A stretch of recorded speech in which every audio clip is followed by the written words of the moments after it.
श्री सरस्वती मैया की जय, श्री कृष्णचंद्र भगवान की जय। देखिए, आपके प्रश्नों पर बाद में विचार करेंगे सबके।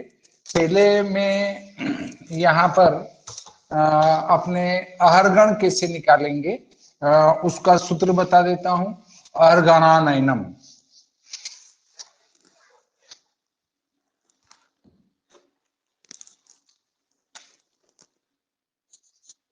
अहरगण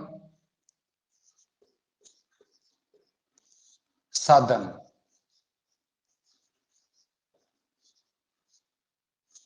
हम जो चल रहे थे वो वैशाख महीने की गणित पर चल रहे थे, तो वैशाख कृष्ण पक्ष की अष्टमी ही ले लेते हैं, वो ज्यादा ठीक रहेगा। संवत 2080, शक 1945, वैशाख कृष्ण पक्ष अष्टमी। अष्टमी को वार क्या है वो भी देख लेते हैं। वैशाख कृष्ण पक्ष की अष्टमी को गुरुवार है।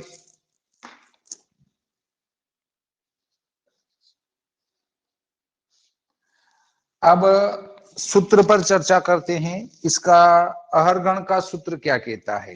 अहरगण के सूत्र को लिखते हुए हम उसकी गणितीय प्रक्रिया को करते जाएंगे साथ साथ में।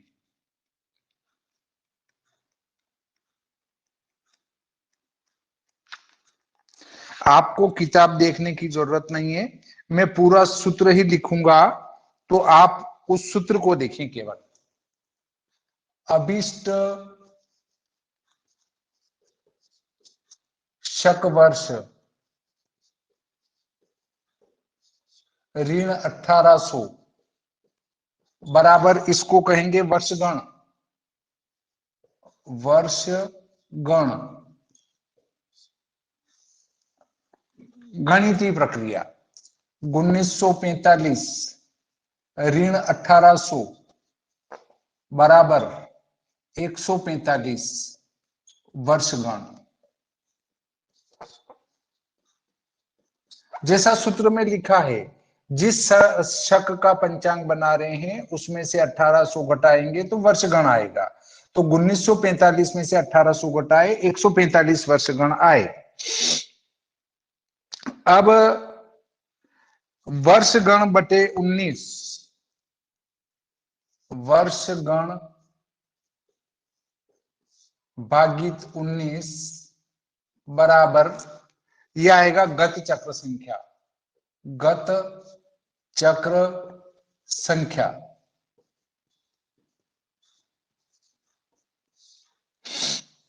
तो वर्षगण है 145 भागित 19, 19 7 133।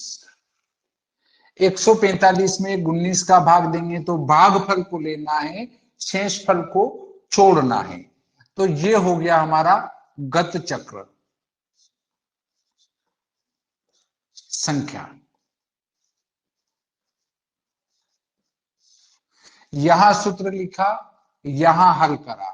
145 में 19 का भाग देंगे, 19 7 133 और 19 8 152। तो 152 इससे ज्यादा होते हैं, इसलिए 7 बार भाग जाएगा, वो गत चक्र संख्या हो जाएगी। यहां तक किसी को कोई चक्कर नहीं लगता है मुझे। चक्र शेष गुणित 12, चक्र शेष गुणित 12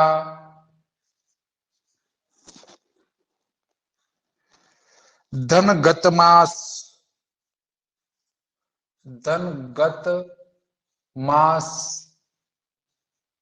बराबर सौर मास।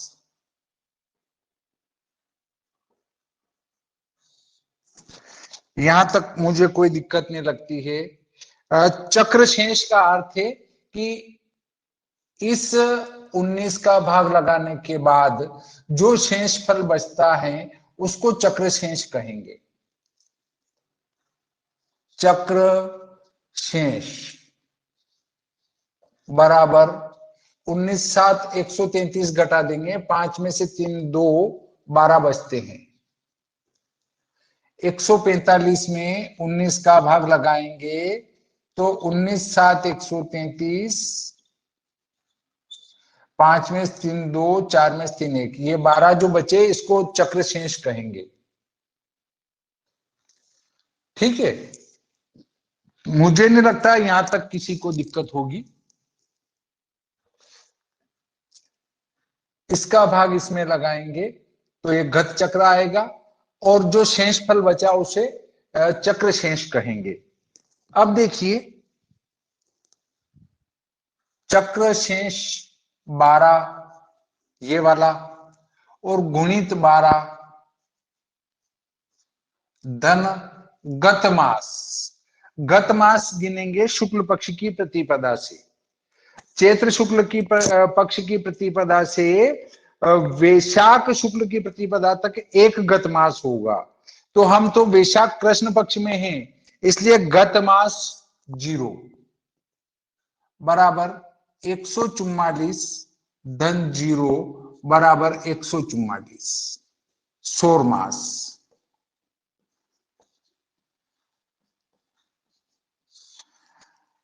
अमावस्या मतलब शुक्ल पक्ष की एकम से अगली अमावस्या तक एक महीना गिनेंगे, तो चैत्र शुक्ल पक्ष की एकम से वैशाख की अमावस्या तक एक महीना होगा। तो हम तो वैशाख कृष्ण पक्ष की अष्टमी को ही साधन कर रहे हैं, इसलिए गत मास 0 आएगा। उसके बाद आता है सौर मास।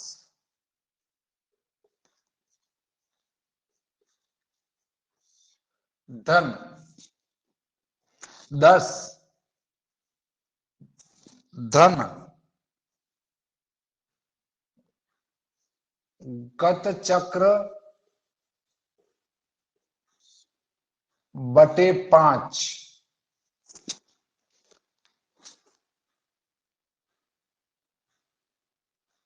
इन सब में भाग लगा देंगे 33 का,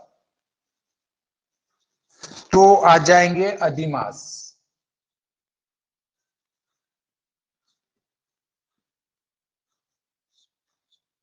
ठीक है, सौर मास कितने हैं? 144। ठीक है, धन 10 धन चक्र का में 5 का भाग लगाना है, ये चक्र है। ठीक है, बराबर 144 और 10 154 धन 7 में 5 का भाग लगाएंगे, एक बार जाएगा, 5 एकम 5। ठीक है, तो 155 ये क्या हुए? अधिमास। पर अभी इसमें 33 का भाग लगाना बाकी रह गया है हमारा।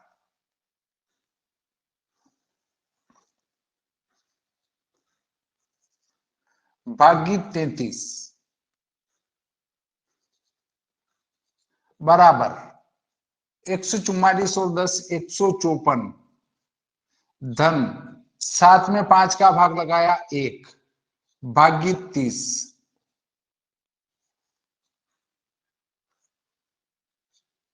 155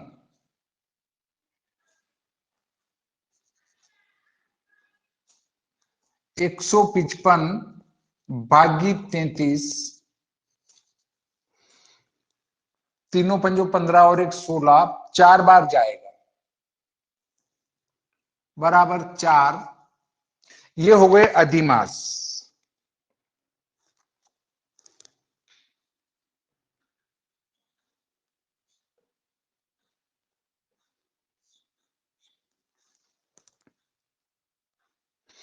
एक 144 और 10 154, 7 में 5 का भाग लगाएंगे, एक बार जाएगा, 154 और 1 155, इसमें 33 का भाग लगाएंगे तो 4 तिया 12 और 1 13, 4 बार जाएगा। 5 बार में ज्यादा हो जाएंगे, 165 हो जाएंगे, इसलिए वो नहीं जाएगा। अधिमास के बाद अगला अपना सूत्र रूप में आता है कि सौर मास धन अधिमास, सौर मास धन अधिमास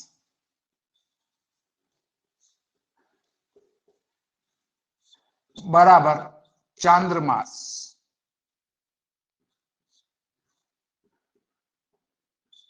चांद्रमास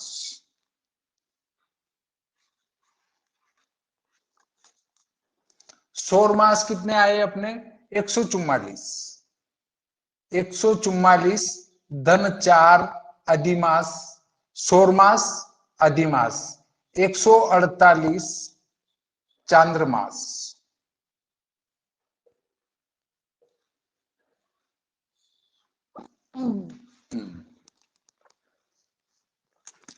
इसके बाद आता है चांद्रमास गुणित 30,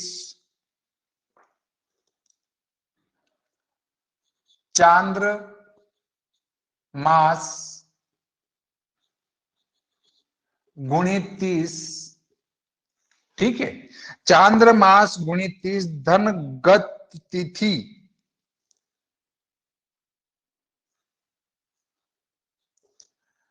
गत तिथि ऋण वर्षगण बटा 60,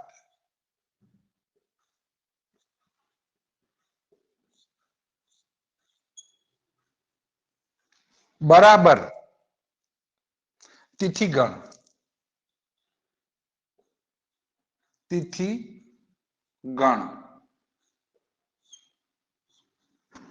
चांद्रमास कितने आए? 148, ठीक है, गुणित 30 धन गत तिथि, गत तिथि अष्टमी है तो अष्टमी तक कितने होते हैं? 15 और 8 23, 23 तो गत मतलब बीती हुई लेना है, तो एक दिन पहले की 22 तिथि, ठीक है। अरे ये अष्टमी ले रहे हैं हम, तो कृष्ण पक्ष की तिथि 23 होगी, तो 23 में गत तिथि एक तिथि पहले की लेना है, तो 22 तिथि, ठीक है। वर्ष ऋण वर्षगण कितने हैं? 145 में 60 का भाग लगाना है, बराबर 0, तीनों आठों 24 के 4 हासिल 2, 3 चौक 12 और 2 14 का 4 हासिल 1, 3 एकम 3 और 1 4, धन 22 ऋण 6 दूनी 12, 20, ये 2 घटा देंगे 20 रह जाएंगे, 20 और 40 60 बराबर 4460। ये क्या है? तिथि गण, तिथि गण, इनको तिथि गण कहेंगे। 4460 तिथि गण आए। तिथि गण के बाद में सूत्र कहता है कि तिथि गण भागित 64, तिथि गण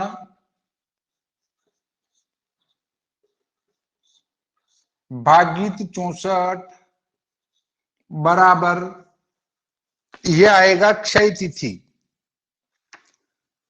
क्षय तिथि गण, ठीक है। तो तिथि गण कितने आए अपने? 4460 भागित 64, 64 का भाग लगाओ 4460 में, 4460 64 का भाग लगा 6 7 42, 7 बार 7 चौक 28, 7 छंग 42 और 6 बार जाएगा, 6 चौक 24, 6 6 36 और 2 38, 0, 6 में से 4 2, 14 में से 8 गए तो 6,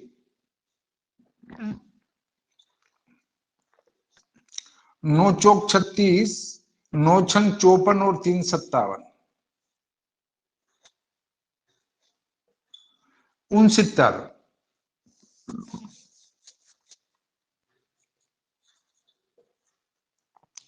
क्षय तिथि गण, ये क्षय तिथि गण है। यहां तक मुझे नहीं लगता है किसी को कोई दिक्कत होगी। अब तिथि गण ऋण क्षय तिथि गण, तिथि गण ऋण क्षय तिथि गण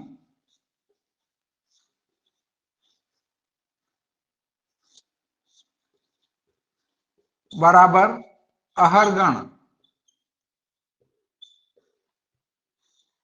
ठीक है, तो तिथि गण कितने हैं अपने पास? 4460, उसमें से क्षय तिथि गण है 69,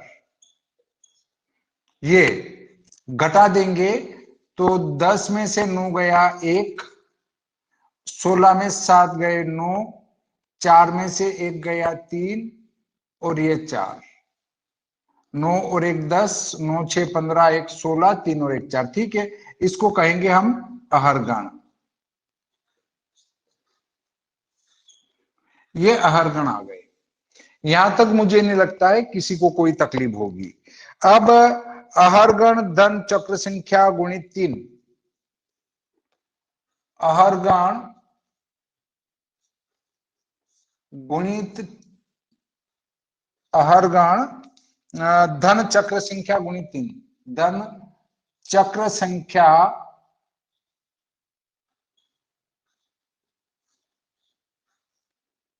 गुणित 3।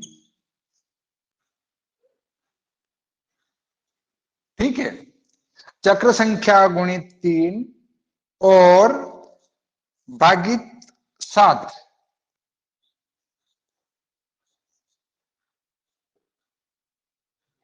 बराबर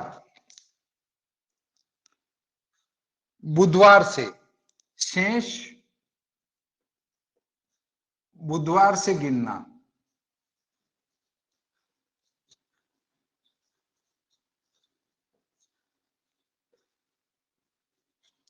बुधवार से गिनना मतलब शून्य आया तो बुधवार, शून्य बराबर बुधवार, शून्य आने पर बुधवार आएगा। अब देखो अहरगण कितना है? 4391, 4391 धन चक्र संख्या है 7 गुणित 3 भागित 7 बराबर 4391 धन 721 भागित 7, 1 और 1 2, 9 और 2 11, 3 और 1 4, 44 12 भागित 7 बराबर 7 छंग 42, 2 बचे, 7 21 2 बचे, 2 बचने का अर्थ है 0 से हमारा होगा बुधवार, 1 से होगा गुरुवार और 2 से होगा शुक्रवार। अब चूंकि हमारा तो गुरुवार आ रहा है इसलिए इस अहरगण में से 1 घटा देंगे। अहरगण सदैव हमारा जो वार है उससे 1 कम ज्यादा या वो ही आएगा। जब 1 अधिक आ जाए तो 1 कम कर दो, 1 कम आ जाए 1 जोड़ दो और वो ही आ जाए कुछ भी नहीं करना है। तो यहां अतः अहरगण होगा, क्या होगा? 4391 ऋण 1 बराबर 4390, ये हमारा अहरगण होगा। अब किसी का कोई प्रश्न हो तो पूछ सकते हैं। इस अहरगण को बहुत ही संक्षिप्त में मैं निकालना आपको बताऊंगा। अगले वीडियो को आप हमारे देखें, उसमें बहुत कम और सरल तरीके से आप अहरगण निकाल पाएंगे, जिसमें ना तो क्षय को घटाना है ना वृद्धि को जोड़ना है, कुछ भी नहीं करना है, सीधा अहरगण आ जाएगा। तो इसमें किसी की कोई समस्या हो तो मेरे से पूछ सकते हैं। सर इसको एक बार दोबारा बता देंगे, क्योंकि इसमें कई शब्द ऐसे आ गए जो सुने हुए नए हैं, तो इसको एक बार, इस प्रोसेस को एक बार और बता देंगे। नहीं, नए हैं तो उससे क्या हो गया, मतलब वैसे तो ये गणित हाँ, का सिंपल फॉर्मूले लगे हैं इसमें। हाँ, अपना जो शक है उसमें से 1800 घटाएंगे तो वर्षगण होगा, तो 1945 में से 1800 घटाए तो 145 वर्षगण हो गए। अब वर्षगण में 19 का भाग लगाएंगे तो गत चक्र संख्या आएगी, तो हमारा वर्षगण 145 बंद कर दीजिए सर है। 19 का भाग लगाएंगे, 19 7 133, तो ये गत चक्र संख्या प्राप्त होगी। और 7 का भाग लगाने के बाद जो शेषफल बचता है उसको हम कहेंगे माइक बंद करिए।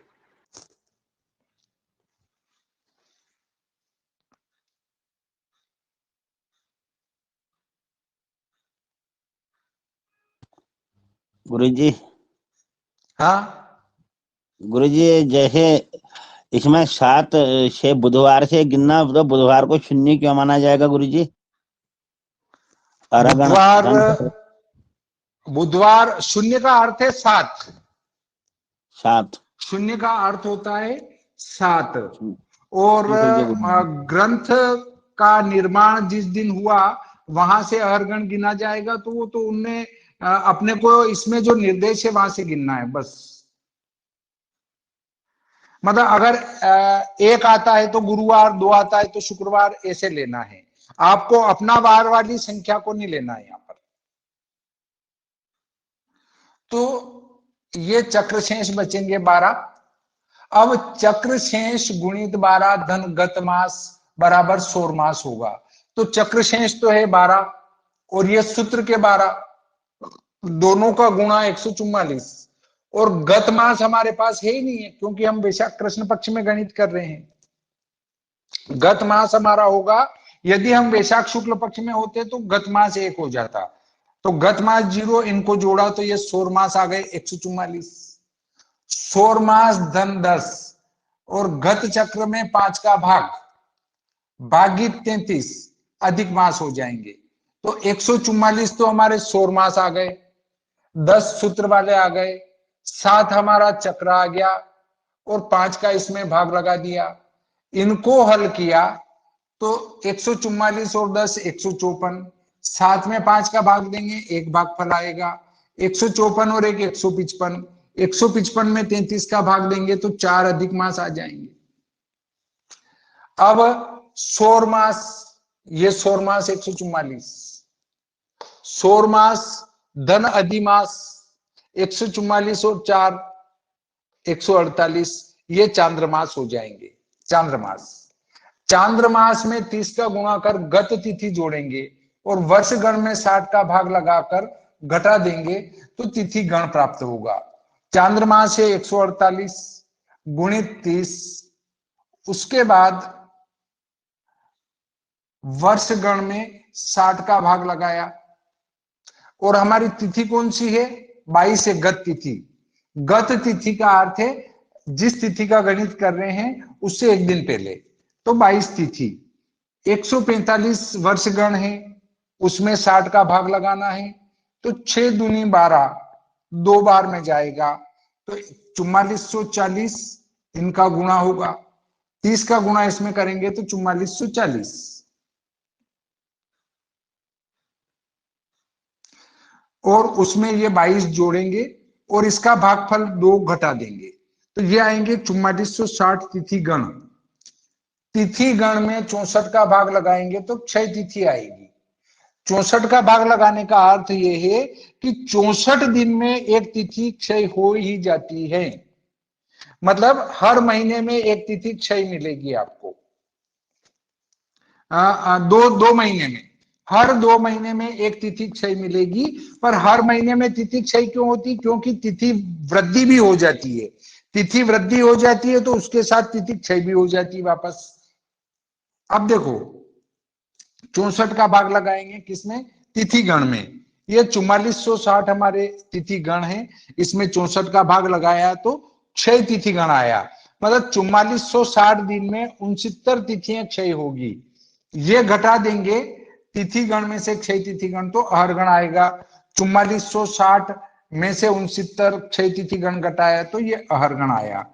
अहरगण में अहरगण धन चक्र संख्या गुणित 3 भागित शेष 7, शेष बुधवार से गिनना 0 बराबर बुधवार। ठीक है, तो अहरगण है 4391, इसमें चक्र संख्या 7 गुणित 3 करना है सूत्र वाला।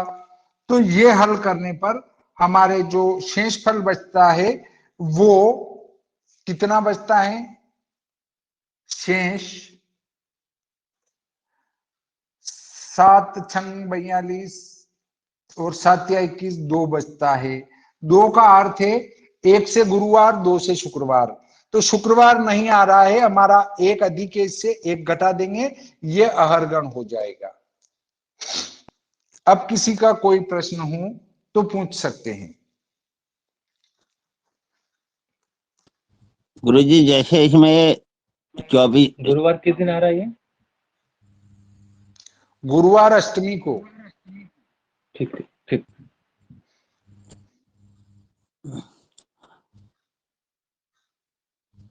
तो गुरुजी जैसे इसमें 4391 में से हैं? 1 घटाया, हाँ 4391 में से 1 घटाया तो 1 कौन सा मान हुआ गुरुजी? एक कोई नीचे सामान नहीं है, वो तो अपने 1 ज्यादा आ रहा है तो 1 कम कर दो और क्या।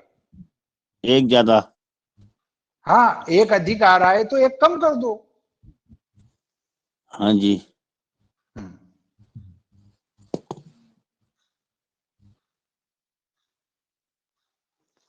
ठीक है, इसमें किसी को कोई परेशानी हो तो पूछ सकते हैं, बस कोई परेशानी नहीं है। मैं इसको साफ कर देता हूं।